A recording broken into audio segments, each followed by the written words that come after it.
श्री गुरुवे नमः। श्री गुरुवे नमः। आइए सभी सुनने वालों को मेरा नमस्कार। आज का मैं एक विषय लेके आया हूँ। बहुत दिनों से सोचता था कि चलिए जो भी हम लोग पुरुषोत्तम मास में कर रहे हैं, लेकिन हमारा यंग जनरेशन नहीं कर रहा है। और यंग जनरेशन क्यों नहीं कर रहा है, उसका कारण क्या है, इस पर मैं मंथन किया, चिंतन किया। तो मुझे लगा कि हमारा जब तक यंग जनरेशन इस चीज़ को नहीं समझेगा, हमारे सनातन धर्म को नहीं समझेगा, तो हमारा देश आगे कैसे जाएगा। हमारे जो आगे की आने वाली पीढ़ी, हम सनातन धर्म को बिल्कुल भूल जाएगी। इसलिए मेरा प्रयास है, छोटा सा कोशिश है, ये यूट्यूब के चैनल से मैं चाहता हूँ कि चलो जितना आता है, जितना समझ में मुझे आया, मैं चाहता हूँ कि हमारे सुनने वाले, हमारे जानने वाले सभी को ये मैं बता सकूँ कि हम अपने जीवन को सनातन धर्म के तरीके से ढालें, चलें। मेरा यही लक्ष्य है। अगर हमारे कहने से अगर 2 आदमी भी अगर हमारे सनातन धर्म को फॉलो करके चलता है तो मेरा कल्याण हुआ। और आगे जो आप सुनते हैं वो आगे अपने अपने रिश्तेदारों में भेजिए, बताइए उनको कि हम सनातन धर्म में कैसे रहना चाहिए और उसका क्या लाभ है।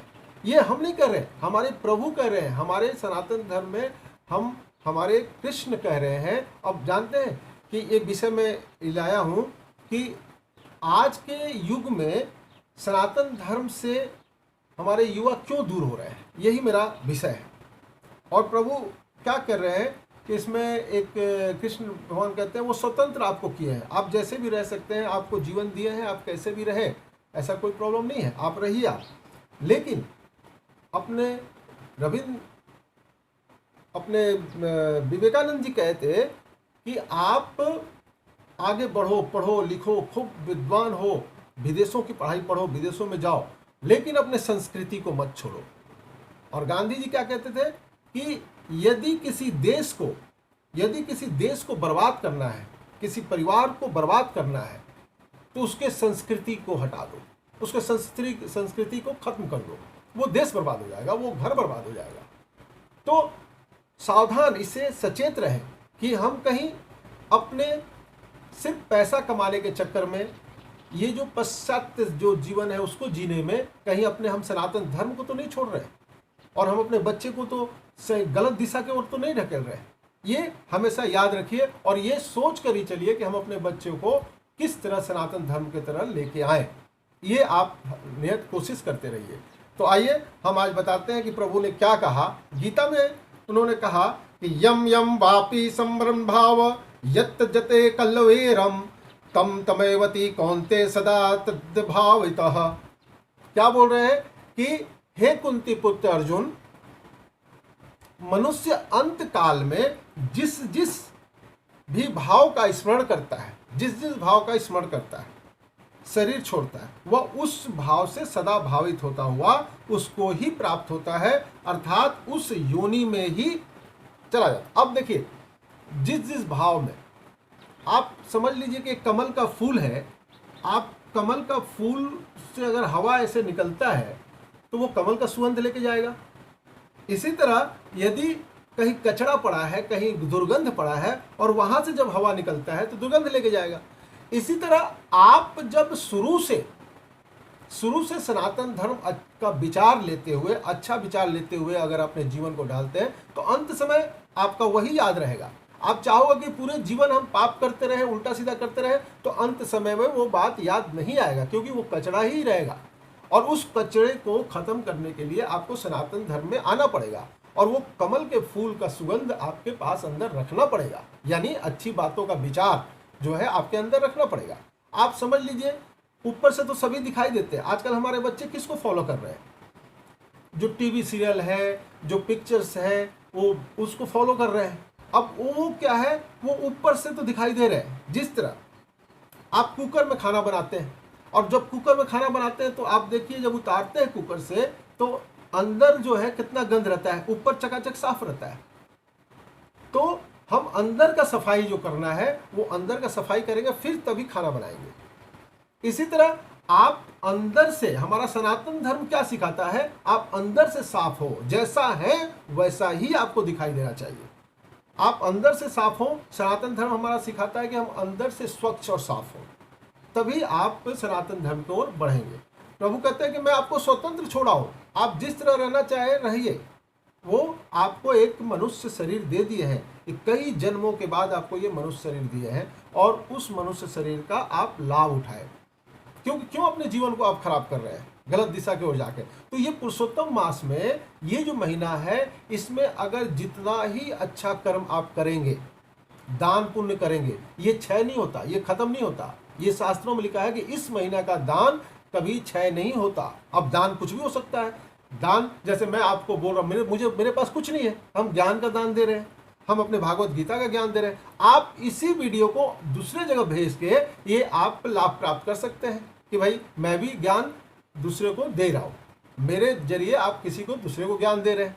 तो ये काम आपको करना है, भगवान का भजन और भागवत गीता घरों में बच्चों को पढ़ाना है। अब रहा बात कि अब हमारे बच्चे ब्रह्म मुहूर्त में क्यों नहीं उठते। ब्रह्म मुहूर्त तो जानते ही नहीं है, ब्रह्म मुहूर्त क्या होता है। हमारे सनातन धर्म में कहा गया था, हमारे बड़े बड़े ऋषि मुनि वो ब्रह्म मुहूर्त में उठकर क्यों कहते थे कि ब्रह्म मुहूर्त एक ऐसा समय है जो कहते हैं हमारे शास्त्रों में कि उस टाइम जो है भगवान का घूमना होता है, भगवान घूमते हैं, सब ऐसे बोलते थे। लेकिन अगर साइंस रीजन से भी देखा जाए तो हमारा जो वातावरण स्वच्छ रहता है, साफ रहता है, सब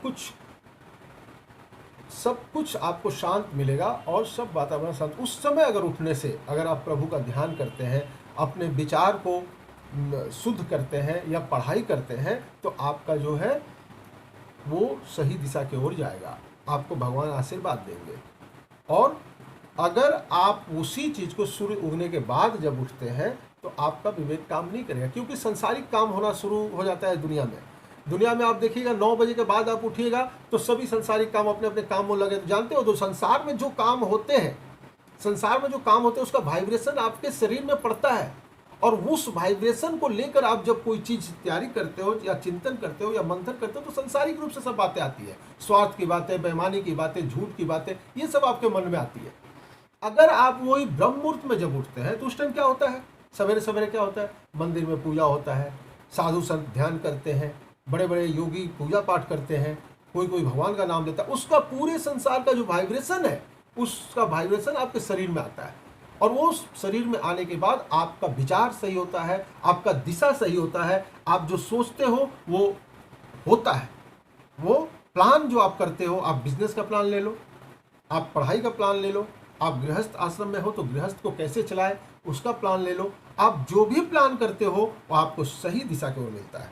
लेकिन आप वही 9 बजे के बाद उठोगे, 9 बजे के बाद उठकर अपना कार्य करोगे तो आपका वो प्लान क्या होगा, तामसी होगा, यानी आपका गलत विचार, क्योंकि वाइब्रेशन शुरू हो गया। 10 बजे ऑफिस खुल गया, सब कुछ अपना अपना काम करने लगे, स्वार्थ के काम करने लगे, कोई झूठ सच बोलने लगे, तो उसका वाइब्रेशन हमारे दिमाग में पड़ता है। ये हमारा सनातन धर्म बताता है, हम नहीं जानते। और वो जब हमारे वाइब्रेशन शरीर में पड़ता है तो हम इसी तरह विचार व्यक्त करते हैं और संसार में फैलाते हैं। और हमारे बच्चे भी ऐसे हो रहे हैं। हमारे बच्चे अब क्या कर रहे हैं, देखिए उसका असर क्या होता है कि आज माँ बाप क्यों दुखी है, हर माँ बाप दुखी है।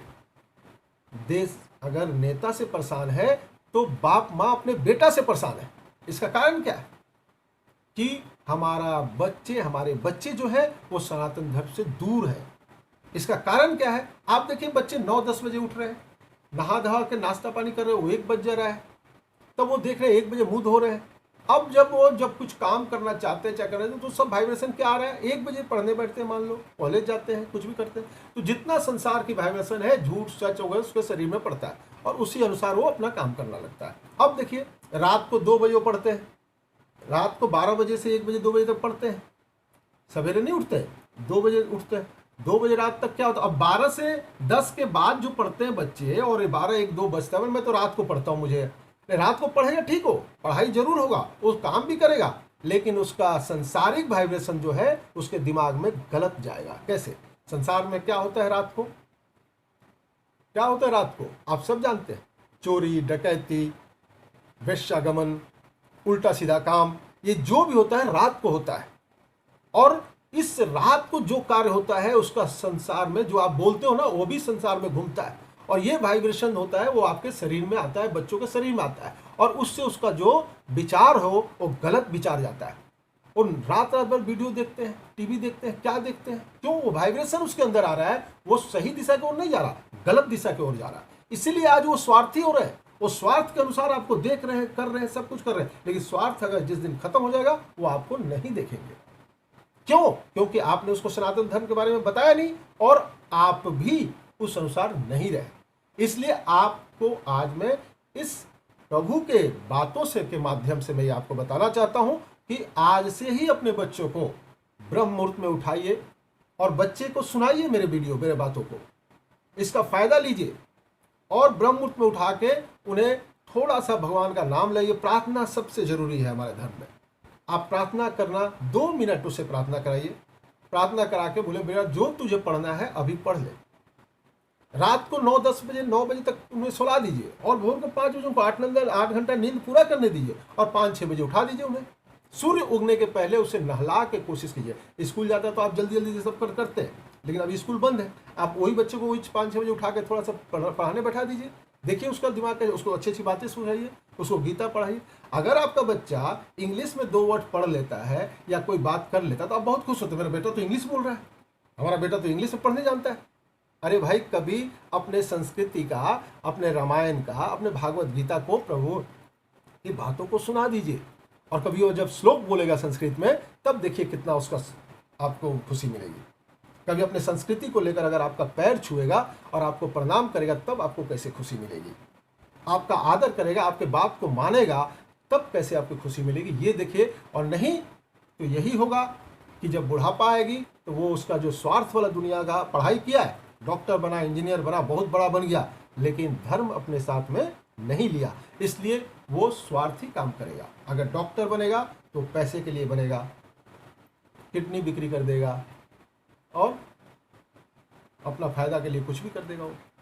अगर इंजीनियर बनेगा तो बालू सीमेंट कम मिलाएगा, बालू ज़्यादा मिलाएगा, क्योंकि उसे धर्म से दूर है, उसे मतलब नहीं है, सिर्फ पैसा से मतलब है।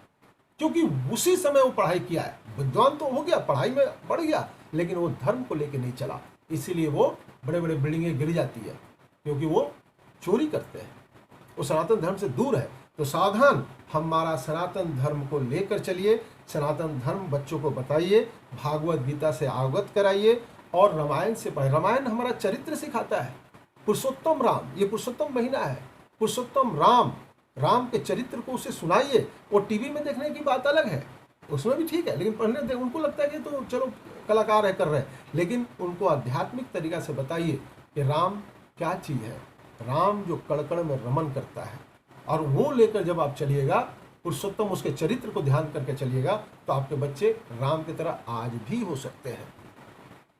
और भागवत गीता क्या सिखाता है? आपको जीवन में लड़ना सिखाता है, युद्ध सिखाता है। जीवन में, जीवन रूपी जो संकट आती है, उस युद्ध को हम कैसे युद्ध करते हुए भी, भगवान का नाम लेते हुए भी, यानी जीवन का संकट वो युद्ध है। तो यहाँ प्रभु कहते हैं कि तस्मात्सर्वेषु कालेषु मामनुष्यर युद्ध च मर्यार प्रति मनोबुद्धिर्मोवस्य यस्यम्। कहते हैं इसलिए तू सब समय में मेरा स्मरण कर और युद्ध भी कर, मुझ में मन और बुद्धि अर्पित करने वाला तू निसंदेह मुझे ही प्राप्त होगा। अब यहाँ कहते हैं कि युद्ध में भी मुझे स्मरण कर। युद्ध क्या है? युद्ध आपका जीवन में नाना प्रकार की जो कष्ट आती है, नाना प्रकार की जो बाधाएं आती है इस संसार में, वो युद्ध है। और उस युद्ध में भी अगर आप स्मरण करते हैं, प्रभु का स्मरण करते हैं, अपना जो शरीर रूपी रथ में अगर उसमें सारथी प्रभु को बना लिए हैं, तो वो आपको ज्ञान देंगे, समझाएंगे क्या करना नहीं करना, आपको उस युद्ध में पार कर लेंगे। क्योंकि प्रभु जानते हैं, वो हर समय अगर आप स्मरण करते हैं तो हर समय आपके साथ ही वो रहते हैं और आपका योगक्षेम वो देखेंगे। कहते हैं कि मैं तुम्हारा योगक्षेम देखूंगा। तो आप सनातन धर्म को अपनाइए। आज इतना ही वीडियो, क्योंकि मैं कल फिर और बताऊंगा। मैं नहीं समय, जानते हैं कि बच्चे इतना समय नहीं देंगे, लेकिन फिर भी कोशिश कीजिए कि 8-10 मिनट 15 मिनट, उन्होंने 15 मिनट का वीडियो है, आप 15 मिनट उस वीडियो को दिखाइए उन्हें, और कोशिश कीजिए कि ये वीडियो और भी बच्चों को जाए, आपके थ्रू जाए, तो आपका भी कल्याण इस पुरुषोत्तम मास में। धन्यवाद, बहुत बहुत धन्यवाद, आशीर्वाद सबको, और सबको प्रणाम। नारायण। छोटे को आशीर्वाद और बड़े को प्रणाम। और ये वीडियो आगे बढ़ाइए। और देखिए, आप लोग सब्सक्राइब नहीं कर रहे हैं। सब्सक्राइब करने से मैं और भी बातें लेके आऊँगा, अध्ययन करके बताऊँगा, कोशिश करूँगा कि आपके भी बच्चे ये बात को समझे। और सब्सक्राइब जरूर कीजिएगा और लाइक भी कीजिएगा। शायद लाइक करने से क्या होता है कि सभी के घरों में जाता है, सभी के घर देखेंगे, पढ़ेंगे, तो आपका भी कल्याण होगा, क्योंकि आपने धर्म की बात दूसरों को सिखाया। इसलिए जरूर सब्सक्राइब कीजिए और इस वीडियो को लाइक भी कीजिए। धन्यवाद।